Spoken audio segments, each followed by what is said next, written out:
Hello everyone, welcome to this intermediate lesson. Today we're going to look at Fantasy number 2 by Anthony Holborne. This piece is great because it offers a lot of technical work in addition to being a really brilliant and wonderful sounding piece. Sometimes those things don't always align, but it's fun to play and the juice is worth the squeeze. So I'm going to start just by looking at bar number 1 and number 2. Here we have the subject of the fantasy. We're given a single line that appears very simple.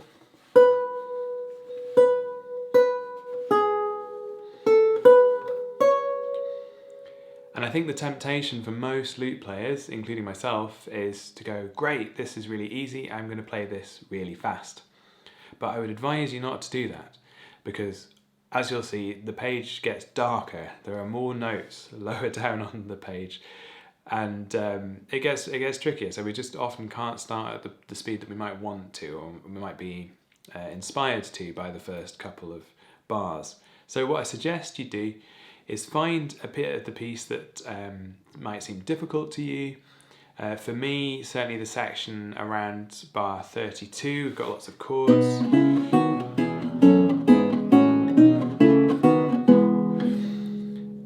I certainly can't play that speed, that section as fast as I can play the first subject. So I would advise you to find a section, imagine yourself playing it, find the speed that you want to play the piece at, and then return to the start and start at the pace that you know you'll be able to sustain throughout the piece. Okay, so tip number 2 is acknowledge the voices at the start. Sometimes it's quite difficult to do that in the midst of a polyphonic work where you've got lots of subject entries and you're trying to sustain lots of voices at the same time under one hand. But at least at the very start of the piece, in bar 2, when the second voice enters and imitates the first, we've got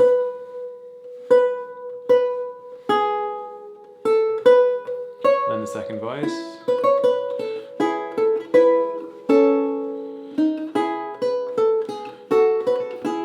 etc. But the second voice entering in bar number 3,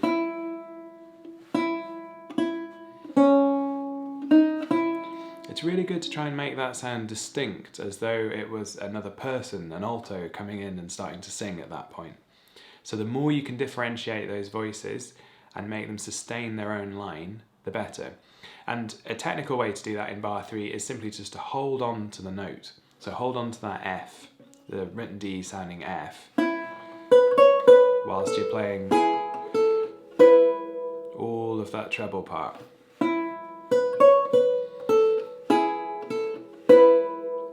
And continue in that way, so that you're holding on to as many voices as possible.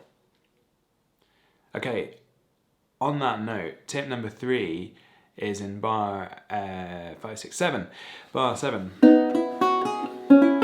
We have this lovely B-flat major chord, effectively, where a little tip is to actually just try and hold on to this sounding D but written F in the 3rd string until you have to move down onto the C. So see there with my 3rd finger I'm holding on to that, effectively what is the bass note there, even though it's quite high up. Now that may seem like a really insignificant note to hold on to.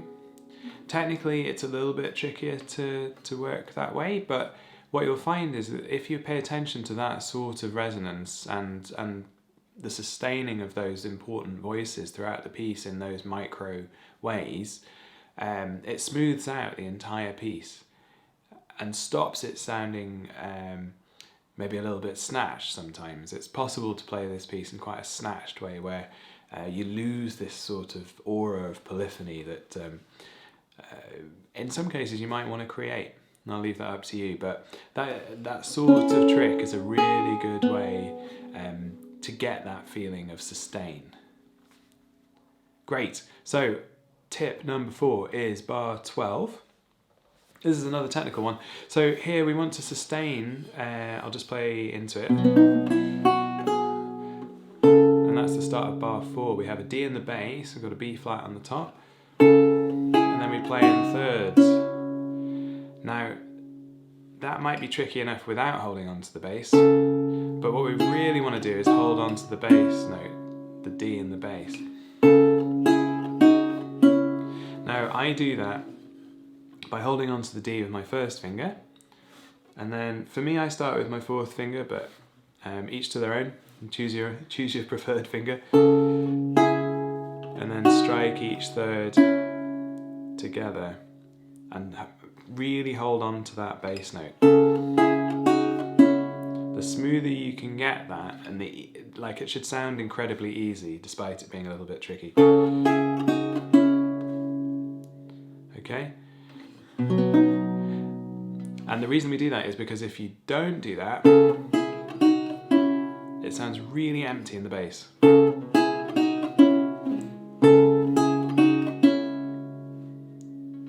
Okay, so you're allowing yourself resonance and therefore giving yourself time to move your fingers to get to the next chord.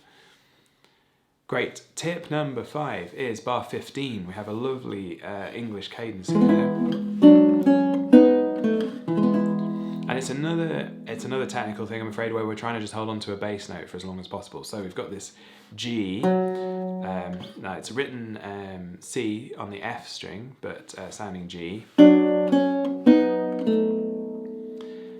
Now it's very tempting here to let go of that G as soon as you have to shift. Not shift, but move your fingers to the C major.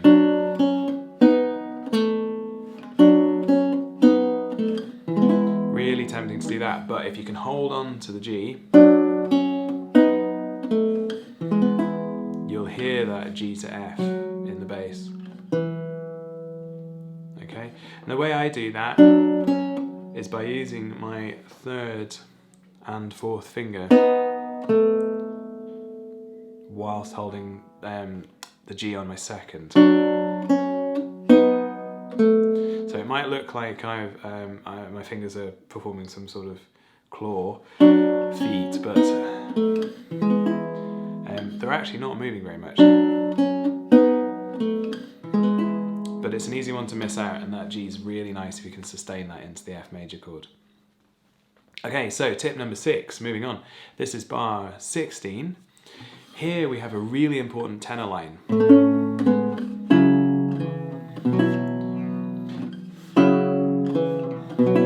And that's because it provides this really lovely suspension.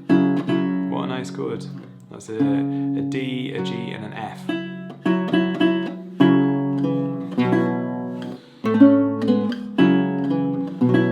Now, to get that, we really need to be able to hear this tenor line. So we really need to, so sing that to yourself before you play it. Dee da do da dee. We really want to hear that. And you'll notice that there's no really nice Renaissance fingering to do that with your right hand. You kind of have to sort of repeat a finger. And that's tricky in itself. For me, it's repeating my first finger, and I find that I have to really make an effort to get the sound out with that finger whilst I'm doing everything else. And it's one that I find with students that particularly the first finger, when we're playing a chord, quite often the note on the first finger gets a little bit left out if we're doing a multi-fingered chord. So really pay attention to that. So we can really hear that lovely tenor voice there. It's really worth it. Great, which brings us on to tip number 7, which is the next bar, actually, 17. So here we get this cadence, C major cadence, to F. And unbeknownst to whoever's listening to this piece, the piece goes on. But you don't have to communicate that in quite the same way. So,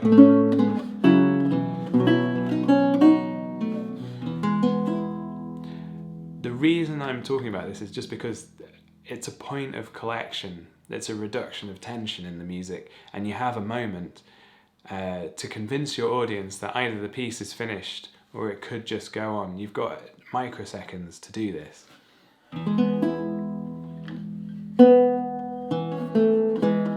Okay, and your signal to them that it's not quite over is to bring in that C nice and prominently, give it a really good full tone. So we get to the end.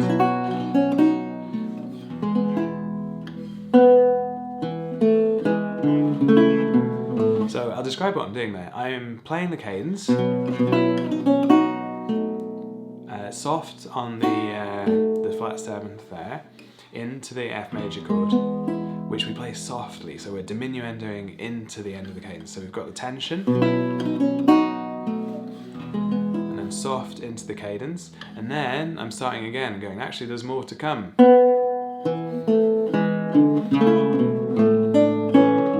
Okay, and the piece goes on. But I think it's really important to take as much advantage as you can of these sorts of cadences when they come up, because it feels like it could be an ending, or an ending of a section, or the end of the piece.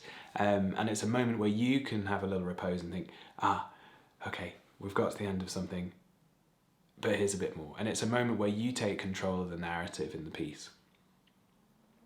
Great, so that takes us to tip number 8, which is bar 22.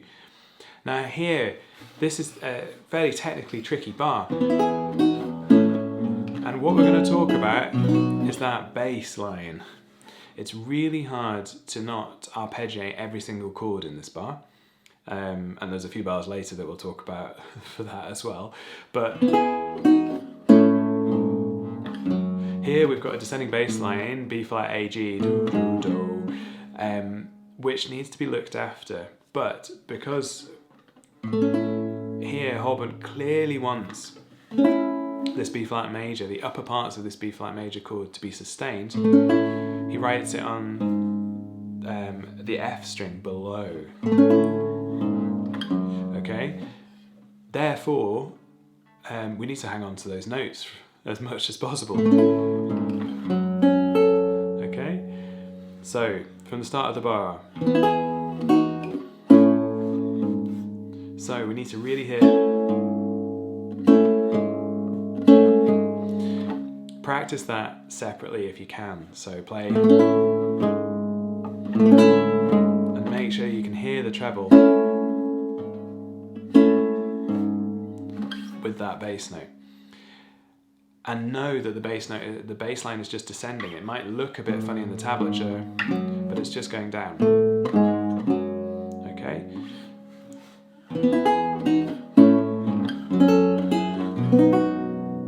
And I'll leave it to you to choose what to arpeggiate in that bar, but I would suggest that you don't arpeggiate every chord that's, has greater than 2 notes in it. Good. Okay, so number 9, this is bar 24. This is a musical point, really. Here, the speed of the rhythm just changes.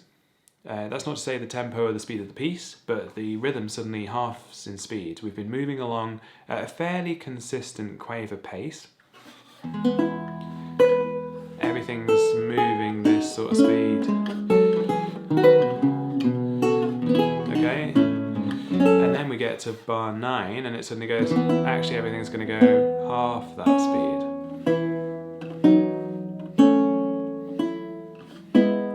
So I think it's really important maybe to have a moment of reflection there and make it very clear that things are going slower. And deliberately so, because Holborne's written it out that way. So we have this real change of pace at that cadence that comes in bar 23. Yeah. And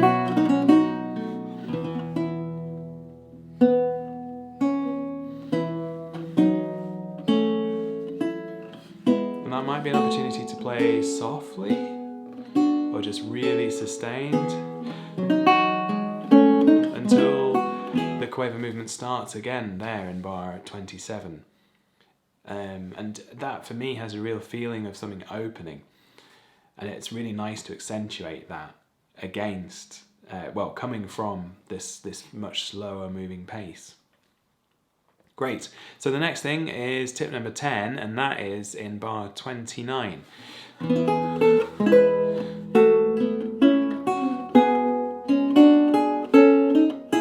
Great, so here, halfway through bar 29, we lose the bass the bass disappears and we're just in the sort of higher tenor alto region with a treble. And it's really important to hold on to all of these. So all of those parts that are happening at that point, we really need to sustain and hold on to them. The easiest way to do that is to actually pay more attention in that particular case to the top line. So make sure the treble is sustained. So here we've got a B flat on the treble. Hold it, and then hold the A. Okay? Now obviously you need to hold the parts underneath as well, but it's a little bit easier if that top line sustains first. So that should probably be the starting point. Practice that slowly if you need to. Always advocate practicing everything as slowly as possible. It gives your brain and your fingers more time to do everything. So give that a go. Next one is, my favourite, bar 32. This is a very harmonically thick bar. You're changing chord on every quaver and it's really hard not to make it sound really heavy.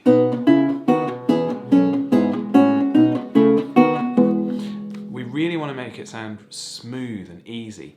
And practicing this slowly actually, again, will make that a lot easier.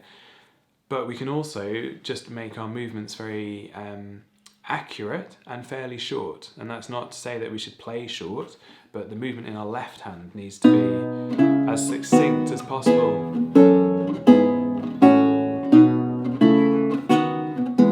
Okay? Because that will allow us, when we start arpeggiating, so actually I'd say try practicing that secco if you can, and then when you start arpeggiating, it will allow you to just have a little bit of space in the bar. Also, it's not a huge problem if you need to slow down a tiny bit to play thicker harmonies, because the resonance will allow you to do that if you manage to make the chord resonate. So the more resonance you get, the more allowance you get in a sense.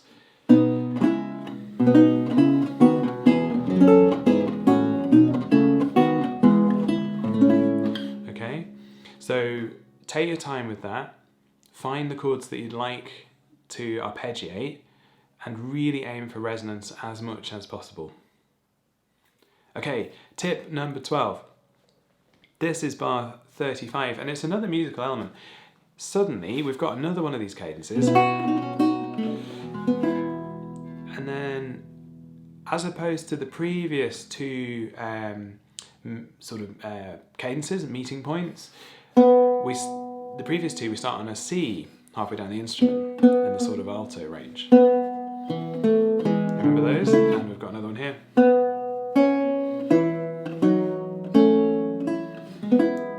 Okay, so both of them start in the middle of the instrument. Here, in bar 35, we've got the same sort of cadence. And we start really high.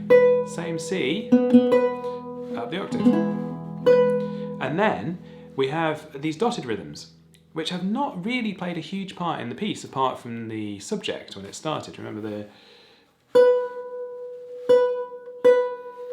got a dotted here.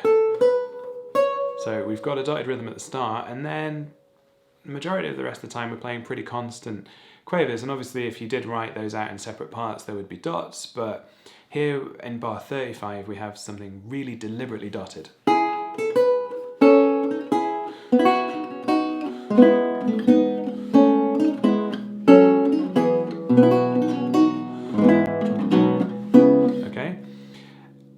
And it's suddenly quite joyful and quite upbeat in a way that maybe the previous very thick harmonic section isn't. So we're suddenly quite upbeat, it gets kind of lively, and I think musically it's really good to be aware of that, so that when you get there, you can find yourself just feeling a little bit more upbeat. Obviously, Fancies could very well have been fairly whimsical pieces. They're certainly compositionally whimsical, so I think bringing that sort of energy at that point in bar 35 would probably not go amiss. So a little bit of energy there at the end. Great, and that's my last tip for the piece. So hope you enjoyed this lesson. It's a really great piece. Have a good time with it.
Thank you.